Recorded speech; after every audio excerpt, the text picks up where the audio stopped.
चलिए शुरू करते हैं। कुछ दिनों पहले आपने सोशल मीडिया पे एक फोटो पोस्ट किया था, आपका पुराना फोटो था, हाइड पार्क लंदन में, जीन्स पहने, शर्ट पहने, क्लीन शेव। हाँ, आप ही का।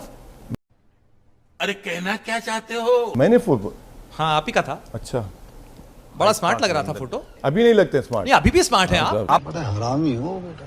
सर्टिफिकेट क्यों चाहिए? नहीं, मुझे नहीं चाहिए। हम फिर आप क्यों पूछ रहे हैं कि मैं अरे भाई वो certificate क्लीन शेव स्मार्ट बोल रहे हैं एक ही सांस में, तो हम ये कह रहे हैं कि भाई दाढ़ी तो देश के प्रधानमंत्री दाढ़ी को नहीं भी है, स्मार्ट इसलिए बोलने से अच्छा, मतलब उनको ये नहीं नहीं है होता ना कि दाढ़ी, अभी हाँ, स्मार्ट आपको नहीं। भी नहीं है। हाँ, इसीलिए हम लोग कह रहे हैं ये। अच्छा, तो आप स्मार्ट हम नहीं हैं।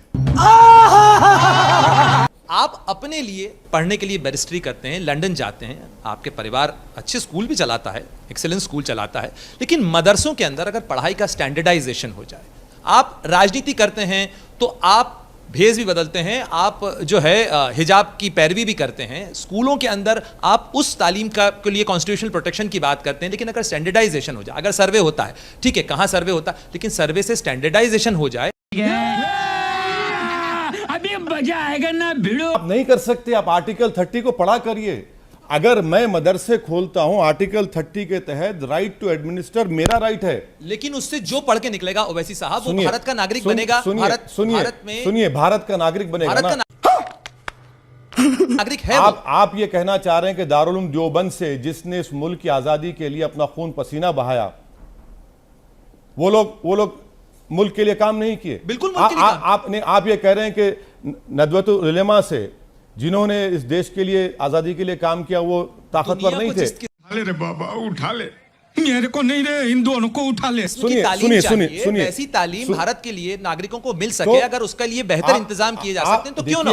आप लोग के दिमाग में ये बात बैठी हुई है, उसको निकालिए। तू समझा? हाँ। नहीं, तू समझा नहीं कि मुसलमान बैकवर्ड है क्योंकि वो इस्लाम को फॉलो करता। मुसलमान बैकवर्ड इसलिए कि मदरसों में पढ़ता।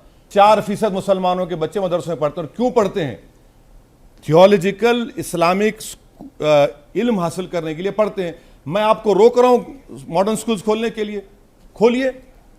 और कौन नहीं खोलता स्कूल? कुंडू कमेटी की रिपोर्ट पढ़ लीजिए। प्रोफेसर कुंडू ने 2014 अक्टूबर में नजमा हेपतुल्लाह रिपोर्ट दी, आप स्कूल ही नहीं खोलते। ये बड़ी अच्छी बात कही आप।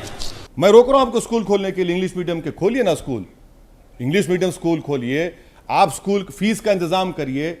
पार्लियामेंट में मैंने कई मरतबा कहा, मेरी स्टैंडिंग कमेटी की रिपोर्ट जब मैं मेंबर था, हमने कहा कि मोदी जी 2000 करोड़ एक्स्ट्रा दीजिए माइनॉरिटी मिनिस्ट्री को, ताकि स्कॉलरशिप डिमांड ड्रिवन हो जाए। 4% बच्चे मदरसों में पढ़ते हैं। आप बोलते हैं कि देश के लिए खतरा, देश के लिए मजबूत। अरे भाई, वो किस लिए पढ़ रहे हैं? इमाम बनने के लिए, मुझे गाइड करने के लिए। उसमें तकलीफ की बात है। शाबाश बेटा, बहुत बढ़िया। मुझे ये बताइए कि क्या भारत में 2 संविधान हो सकते हैं? जहां कॉन्स्टिट्यूशन है जो हम लोगों ने रेटिफाई किया है, क्या इसमें शरीयत की कोई स्कोप है, कोई जगह है? अच्छा, हमको सिखा रिया है। अच्छा, आपके शरीयत के माने क्या आपको बता दीजिए। आप मुझे बताइए, शरीयत का मतलब इस्लामिक लॉ है कि नहीं है? इसका मतलब ये है कि आप जानते नहीं हैं। नहीं, आप जानते नहीं हैं। आपसे पूछ रही हूं। आप जानते ही नहीं हैं। आपसे पूछ रही देखिए, हूं। फैमिली आप मैटर्स, बताइए। मैं बता रहा हूं, सुनिए। आप फैमिली मैटर्स में लॉ है, हम मानते हैं लॉ को। लॉ है ना, तो लॉ तो कॉन्स्टिट्यूशन का हिस्सा हो गया। अब सुनिए नहीं मेरी बात, है ना, लॉ है ना, कॉन्स्टिट्यूशन का हिस्सा हो गया, नहीं हुआ?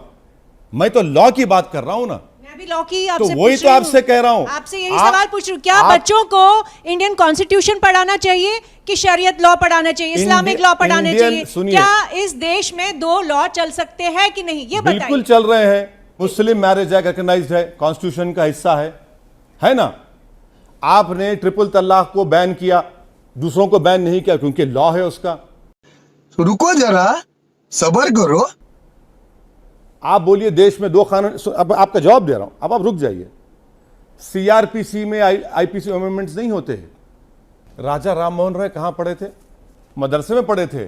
आपकी इत्तला के लिए, आपके इल्म इजाफे के लिए कह रहा हूं, राजा राम मोहन राय मदरसे में पढ़े थे। अल्लामा फजल खैराबादी जो काला पानी की सजा में मर गए, इंतकाल हो गया, मदरसे में पढ़े। मौलाना महमूदुल हसन माल्टा की जेल में 3 साल थे, मदरसे में पढ़े। हुसैन अहमद मदनी देश के फिर मदरसे में पढ़े। मौलाना अबुल कलाम आज़ाद, ऐसे कई लोगों के नाम गिना सकता हूं मैं आपको।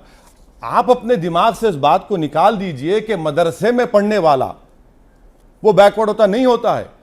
खत्म, bye bye, tata, goodbye, गया।